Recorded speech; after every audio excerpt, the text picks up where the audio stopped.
In recent generations, 3 new planets have been discovered by telescopes: Uranus, Neptune, and Pluto. The question arises, the sages mention that there are 7 planets in the sky, so how does this reconcile with the discovery of the 3 new planets, which would bring the total to 10 planets instead of 7? A similar question is raised about Joshua, who conquered the 7 nations in the land of Israel, and yet God promised Abraham, our forefather, 3 more nations. So why didn't Joshua conquer these 3 as well? In fact, when the Torah speaks of the total number of cities of refuge in Israel, it indicates that these 3 nations will only be added to us when the Messiah comes. In Hasidic philosophy, this matter is explained in depth, but I will present only the essence of the answer here.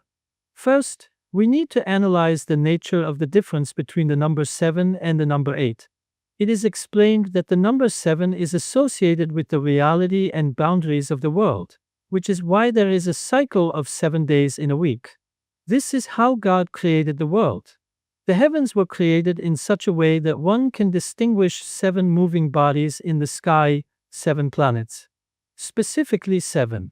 However, the number 8 is associated with what is above the boundaries of the world, and this level will only be revealed when the Messiah comes. In Kabbalistic terms, the world is rooted in the 7 sefirot, divine emanations, which are the 7 emotions. But above them is the 8th level that will be revealed when the Messiah comes, and it includes the first 3 sefirot, Chokhmah, Binah, Dat, which correspond to wisdom, understanding, and knowledge. That is why our task at this time is to purify and sanctify the world in relation to the number 7. Therefore, in the commandments of the Torah, the number 7 recurs.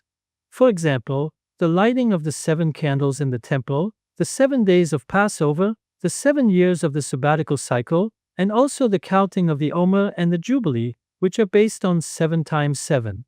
Joshua conquered only 7 nations as they correspond to the 7 attributes. However, he did not conquer the additional 3 nations because they correspond to the 3 sefirot associated with the Messianic era, and therefore, these 3 nations will only be relevant to the Messianic era.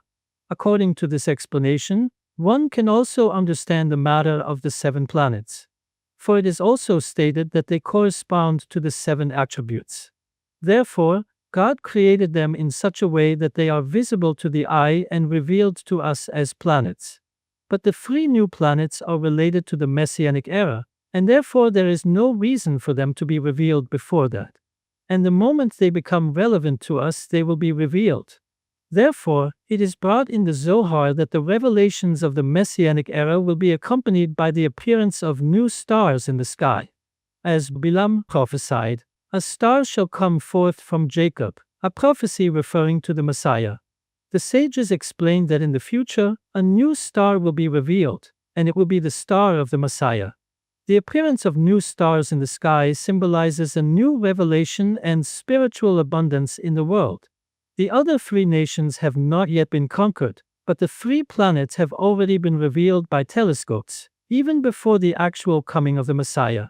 The very fact that God has determined that the time has come for these 3 to be revealed proves that the first 3 spheres are already relevant to us, and we have entered an era connected with the Messiah. This means that to some extent, the work related to the Messianic era has already begun. It is fascinating to examine in which year the planet Uranus, the first of the 3 new planets, was discovered.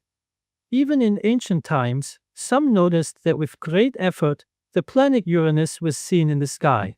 However, it was only in 1781 that Uranus was recognized as a planet, and remarkably, this happened during the establishment of the Chabad movement by the Alter Rebbe, known as the Baal HaTanya. The name Chabad was determined according to the initials of the first 3 sefirot, Chokhmah, Binah, Dat, and this movement was founded in connection with them.